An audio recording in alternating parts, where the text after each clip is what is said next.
Assalamualaikum warahmatullahi wabarakatuh. Bertemu kembali dengan Ibu. Hari ini kita akan belajar tentang peluang materi matematika wajib kelas 12. Hari ini yang akan Ibu jelaskan itu diantaranya tentang definisi percobaan, ruang sampel, dan kejadian. Ini merupakan langkah awal untuk masuk ke materi peluang berikutnya. Baik.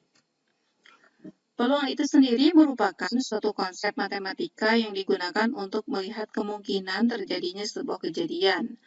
Materi peluang ini banyak juga digunakan di ilmu ekonomi, psikologi, ataupun yang lainnya, gitu ya. Minimal mungkin yang kita gunakan dalam kehidupan sehari-hari, kadang kita sering berucap atau sering mendengar kata-kata kemungkinan hari ini hujan, kemungkinan hari ini cuacanya cerah, dan sebagainya, gitu ya. Nah, itu diantara sebenarnya kita sudah menggunakan peluang, gitu ya. Baik, ada beberapa istilah yang harus kita ketahui dalam peluang. Di antaranya ada istilah percobaan, ruang sampel, titik sampel, dan kejadian. Percobaan itu merupakan suatu proses dengan hasil dari suatu kejadian bergantung pada kesempatan yang ada. Sementara ruang sampel itu merupakan himpunan dari semua hasil yang mungkin dari suatu percobaan yang dilakukan. Sementara titik sampel ini merupakan anggota dari ruang sampel. Dan kejadian ini merupakan himpunan bagian dari ruang sampel. Untuk lebih jelasnya, kita lihat contoh berikut. Contoh yang pertama, ketika kita melakukan pelemparan satu buah koin. Koin seperti ini. Ketika kita lemparkan koin, maka akan muncul satu sisi yang ada tulisan angkanya dan satu sisi yang ada tulisan gambarnya, ya. Sehingga kita bisa sebutkanlah gitu ya. Ketika sebuah koin dilemparkan, maka ruang sampel itu lambangnya S ya, masih ingat pelajaran SMP? Oke, karena dia himpunan maka dituliskan dengan tanda kurung kurawal. Maka ruang sampel dari pelemparan satu buah koin itu adalah angka dan gambar. Ya, sehingga banyaknya titik sampel itu ada dua. Ya, ada dua, angka dan gambar. Gitu. Baik, yang berikutnya. Pelemparan dua buah koin sekaligus. Jadi kita punya dua koin sekaligus dilemparkan. Maka cara menentukan ruang sampelnya itu bisa menggunakan tabel seperti ini. Maaf, ini diagram pohon ya. Diagram pohon seperti ini. Ini uang logam pertama, ini uang logam kedua. Gitu ya. Maka hasilnya mungkin adalah AA, AG, GA, atau GG. Atau boleh menggunakan tabel seperti ini koin 1, ini koin 2.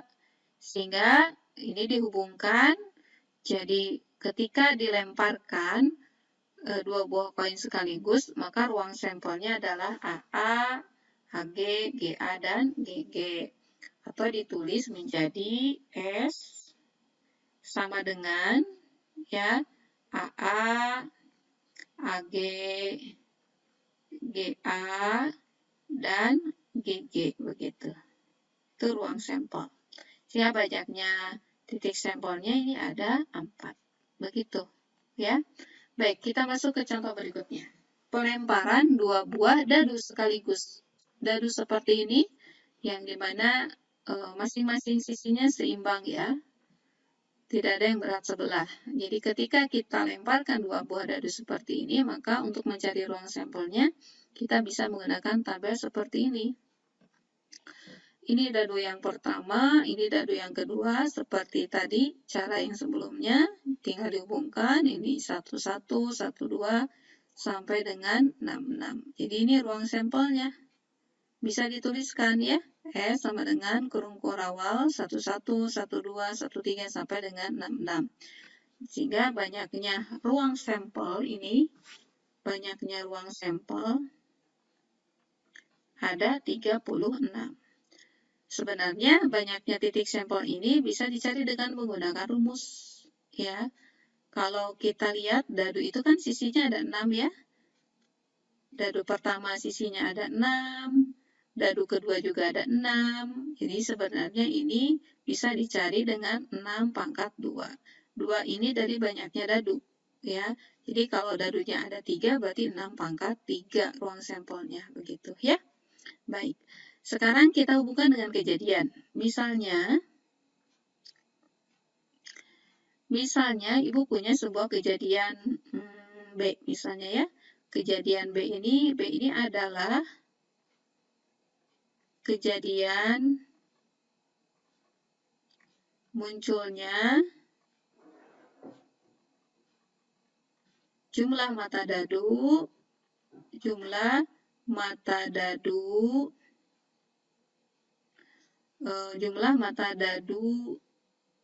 genap misalnya. Jumlah mata dadu genap. Jadi kalau kita cari anggota B, anggota kejadiannya adalah mana yang jumlah mata dadunya genap. Jadi kalau dijumlahkan dia genap. Ini 1-1 ya, jadi 1-1 lalu 1-3 begitu ya. 1-3 gitu ya. Terus 1-5 maaf. 1-5 2-2 24 gitu ya. 26 kalian tuliskan satu per satu gitu ya. 31 42 44 46 55 53 51 62 64 66 ya. Jadi ada berapa ini? Ada 18 kan ya? Sampai dengan 66 gitu ya. Maka banyaknya kejadian B itu ada 18 ya, 6 kali 3, 18 begitu. Kok ada tanda kurungnya? Ada 18 gitu. Ya, untuk pelemparan dua buah dadu sekaligus. Baik, contoh yang berikutnya. Pelemparan sebuah koin dan sebuah dadu seperti gambar seperti ini. Bagaimana cara menentukan ruang sampelnya? Ruang sampelnya ini bisa ditentukan seperti ini. Ya, pakai tabel. Ini dadu, ini koin. Ya, tinggal dihubungkan seperti tadi. Jadi ruang sampelnya ada berapa? Ada 12. Ya, jadi banyaknya ruang sampel ini ada 12. Bagaimana rumus cepat untuk menentukan banyaknya titik sampel? Koin ini sisinya 2. Dadu ini sisinya 6. Jadi 2 kali 6 sama dengan 12 gitu ya. Atau boleh menggunakan diagram pohon ya. Diagram pohon sisi koin itu kan A dan G. Sisi dadu 1, 2, 3, 4, 5, 6. Ini juga sama 1, 2, 3, 4, 5, 6 gitu ya. Di sini ditulis. Jadi A1, A2, A3, A4, A5, A6. Ini juga sama gitu ya. Baik. Contoh berikutnya, pelemparan 3 buah koin sekaligus. Nih, bagaimana caranya? Pelemparan 3 buah koin sekaligus, ini sebaiknya tidak menggunakan tabel, tapi menggunakan diagram pohon. Ini untuk koin pertama. Koin pertama kan kemungkinan AG ya.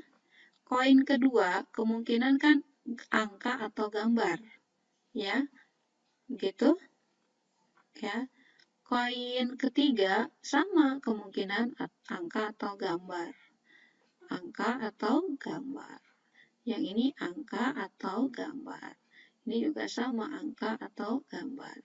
Sehingga ruang sampelnya itu bisa dituliskan berarti AAA yang ini ya.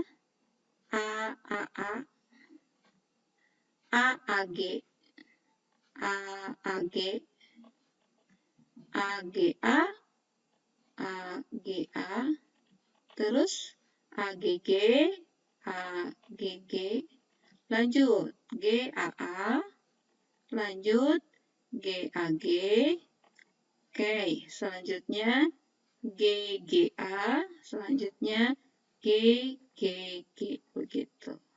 Jadi banyaknya ruang sampel, kalau begitu ada 8. Bagaimana cara menentukan rumusnya untuk menentukan titik sampel ini? Sisi mata uang itu ada 2. Koinnya ada 3, jadi 2/3 saja ya. Jadi koinnya 4, 2/4. Kalau koinnya ada 5, ada 2/5, begitu dan seterusnya. Begitu, bisa dipahami? Baik. Ini ada latihan cara menentukan banyaknya anggota ruang sampel atau banyaknya titik sampel. Silakan kalian kerjakan latihan ini. Ini mudah sekali ya. Kita nanti diskusikan hasilnya di tempat biasa di grup WhatsApp ya. Baik, kalau begitu Ibu akhiri pembelajaran hari ini. Terima kasih atas perhatiannya. Wassalamualaikum warahmatullahi wabarakatuh.